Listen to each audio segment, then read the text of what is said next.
Good morning. I am coming on really quickly to do as short of a video as I possibly can in response to a post made inside of the Godly Girls Club.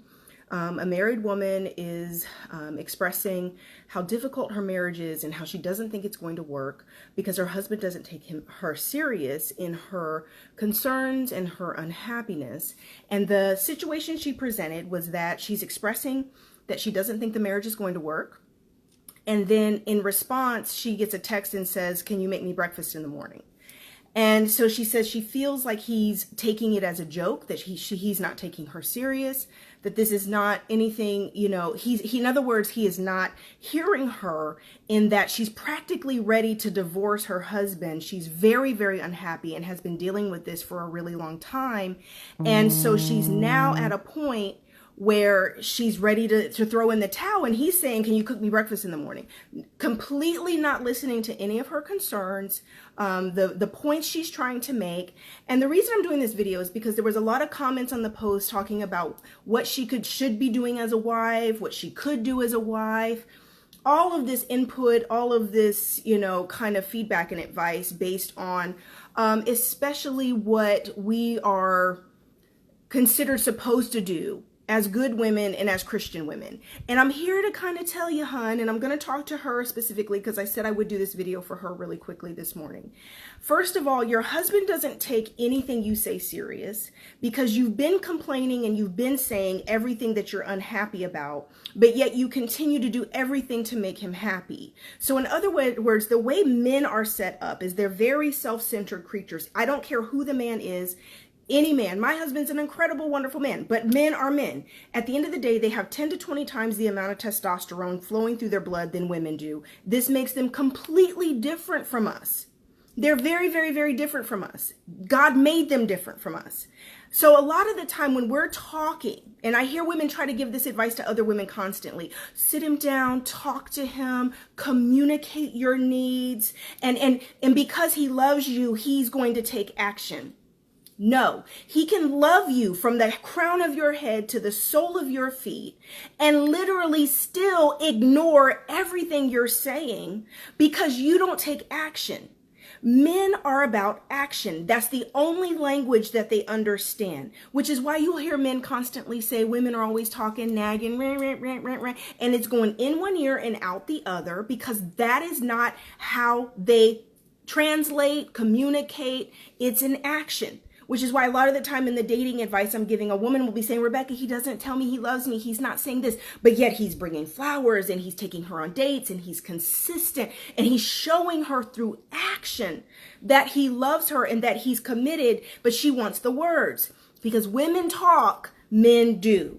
Right? So when it comes to dealing with your husband, your boyfriend, your significant other, your fiance, you're going to have to understand that for him to understand what you're trying to get across to him, you're going to have to speak his language, which means you're going to have to take some action, not words, action. And here's just a few simple examples of how to take action instead of talking. So using her example of how she's expressing that she is just exhausted, she's ready to throw in the towel with her marriage, and she's expressing this to him, and he says, will you make me breakfast in the morning? Don't even respond, but just don't make breakfast in the morning. Cut it off. You're going to have to start to back away. If you're not happy, quit doing the things that make him happy. Now, I know everyone's going to come for me, but if you're married, I don't care if you're married, you're dating, whatever. You are an individual. You are a person. You are a child of God. You're a daughter of God. You're a son of God, because this is for men too. I'm going to put it on my YouTube channel. There's guys that are too nice too. And at the end of the day, you're not getting what you want in relationships, in friendships, right? At work. Because you keep trying to please everyone and you keep trying to make everyone happy. But at the end of the day, you don't have any standards and boundaries and requirements for others making you happy, meeting what your standards are, creating peace for yourself. So you're a peacekeeper, but you're not a peacemaker because you don't want to rock the boat. Because at the end of the day, what we've been taught, especially as women, and like I said, it's for men too, we've been taught, if do unto others as you'd want them to do unto you. The golden rule, right? So you will keep ignoring behavior that is totally unacceptable. And you will keep giving the best of you to people who are not doing for you. And I'm talking to you, honey, the lady who posted in the group. I'm talking to you. You have been year after year being a great wife, a great mother, cooking, sexing, cleaning, doing, being there, running the errands, doing everything for him. But then when you talk to him and you're expressing your concerns and you're unhappy, it feels like maybe in the moment you'll even feel like the conversation went great. Like, he heard me. He's gonna change. Yes, because women love to talk. So when we're talking and it seems, and a man, all he's got to do is sit there and be like, you're right. You know what? You're right. I'm going to change that. And he means it in that millisecond that he's saying it. But because his language is action and you're not requiring any action and you're not giving action, you're just talking. So the action has to become, I'm not happy. I'm going to quit doing the things that make these people happy so I will get their attention to understand that there's a requirement for you to have the benefit of me, for you to get all these incredible benefits of my friendship, of this marriage, my support, my love, my prayers, my finances, my backing, my spiritual support, emotional support, financial support, right? I'm going to pull back because I need you to understand that you are blessed and highly favored for me to be doing and loving and doing and constantly there backing you up, making your life phenomenal. But yet I don't know how to make you do it for me. You're too nice. And I watched women giving advice to this wife in the group, and it's like, pray, fast, girl, cook that man's breakfast, and maybe it'll lead to a great conversation. Cut that ish out.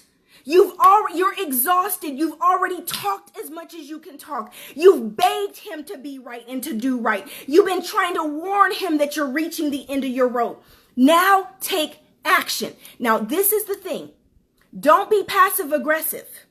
Because at the end of the day, what women do, good women and good men who are really nice and really have really good hearts, what you'll do is you won't take any action till you're absolutely fed up and angry. You don't have to be angry to set boundaries. You can simply not cook that breakfast. You can simply, if he trying to tap you like he gonna get some sex, oh no, you don't want to listen to me. I don't feel like having sex with you. You think that we don't always feel like having sex with our husbands? Most really sweet, good women are having sex even when they don't feel like it because they feel like that's their duty, but they're doing it even when he's not doing anything he's supposed to be doing or when he's not meeting your standards. Cut that out. Stop cooking and cleaning and sexing and giving BJs even when you're not happy. That's why he doesn't listen to you. Because he's getting everything he wants, and this is what men have shared with me. And I want you to hear me, girls, come in close, because this applies for men and women. But this is what men have told me, that literally until you take action, in other words, until you stop doing those things, they really think everything's okay because you're just kind of complaining. That's why they say you're nagging. Because if you are really, really unhappy, why would you be doing those things? And isn't that logical? Men are much more straightforward, A to B. If you're not happy, why would you be cooking my breakfast? If you're not happy, why would you still be giving me BJs and having sex? Why, if you weren't happy, why would you still be picking up after me and catering to me and picking up the dry cleaning? And why would you be doing all that if you were happy? That doesn't make sense. And men are logical like that. But the problem is women have been taught to say, be a good wife, be a good woman. And even men, the men who are overly nice, no more Mr. Nice Guy. That woman is spoiled and entitled because you keep doing for her and doing for her. I see this all the time with entitled wives who have men who will do everything for them. Woman doesn't even hardly work, but it's never enough, because you've created an entitled little monster. She don't even work and he comes home to a dirty house every day because she's entitled and then has the nerve to want a maid, right? So at the end of the day, you've got to understand, you've got to be a peacemaker. Peacemaker, not a peacekeeper.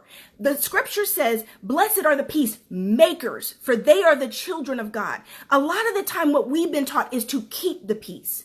You're always trying to keep the peace. Don't say anything. Go along with it. God's going to fix it. Jesus is going to fix it. God's going to show up. And the whole time, God has put the power within you to set the standards and boundaries and requirements necessary to right this wrong. One last thing. In the Pope agency and the work that I see my husband do with couples and counseling, marriage counseling, it's always at the I want to explain something. Because men don't understand all that talking and they understand action.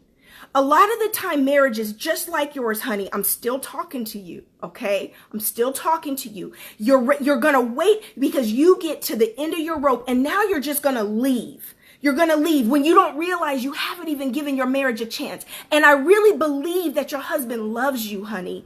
I believe he loves you. You're just too nice. And this is why you will be ready to leave. And we get a phone call at the Pope agency from husbands just like your husband all day, every day, because he says, my wife is leaving me. I need help. Oh my God, help us. Popes, can you help us? Why? Because he didn't realize how serious it was until it was absolutely falling apart, because you finally now have taken action, but your action has been the ultimate action to just leave. You didn't even work through backing away from cooking, backing away from sex, backing away from washing his clothes, backing away from picking up his dry cleaning, backing away from running his errands, backing away from giving him money, backing away. You didn't do all those little things that you could have been doing the whole way through. So he would know you're serious. That you just stop doing things, and if it falls apart, it falls apart. Do boo-boo, what you gonna do? Because I'm not doing that for you. Guess you're going to be hungry tonight. No, I did not cook dinner. I cooked dinner for my children. I'm responsible for them. I don't know what you're going to do. But you didn't do any of that. You just get so fed up to the point you just throw the whole man away. Throw the whole marriage away. Throw the whole man away. It ain't going to work. I'm done. I got to find me a better man. I got to go find me a new man, a good man, because that's how women think. And even how men think eventually when they give up, they think it's the other person. But why is it that the same person you were with who wouldn't act right, do right, meet all your needs can go then and get married to somebody else and be the perfect gentleman and the perfect husband and perfect provider and the perfect wife and be perfect for them? Because you weren't holding them accountable to be who they really could be in a relationship, and the new person they got with put them in their place and had standards and requirements for them to meet, and they love that person and want them enough that they will actually meet those requirements. So, sweetie, I believe your husband loves you. He doesn't want you to leave your marriage. He doesn't really believe you. Because think about it. The reason you feel like he's just kind of flippantly, jokingly not taking you serious and asking you to make breakfast after you've sent this message or you've talked to him about you're ready to leave and this marriage isn't working is because you've done this so many times and you never do anything. It's like crying wolf. Wolf, wolf, and there's no wolf. And you make a ruckus and then you don't do anything. So he doesn't take you serious. No, he doesn't. He asking for his breakfast because that's what you always do. You're going to make a fuss and then you're still going to go cook, or you're still going to sex him, or you're still going to wash his clothes and everything's in its place. Cut it out. If you don't want to lose your marriage and you want that good man to act right, you're going to have to get some act right. Be a peacemaker. Make people accountable to your peace and happiness too. You make everybody else happy. You got to make yourself happy. No, you got to, just because you're good to people doesn't mean they're going to be good to you. You have to hold them accountable to do what's fair, to be fair to yourself. All this stuff we do is not fair. We're good to people and we don't even require it in return, but then wonder why we're exhausted, wonder why we're used up and unappreciated and disrespected. You didn't require anything different. All right, so that's my answer to you, sweetheart. I came on really quickly to do that. I love you. I hope this reaches you. Blessings in abundance. I hope that you pray on what I'm saying and get an understanding that this may not be easy, honey, but it does work. I don't want you to be divorced. I don't want you to give up your good thing. You got a good man. You got a good man. You just don't know how to bring that out of him. And we've been taught to be kind and be nice when sometimes you've got to have tough love and you got to be hard on people and give him a swift kick in the butt so that he appreciates his blessings. All right. Love you. Talk to you girls soon. Bye-bye.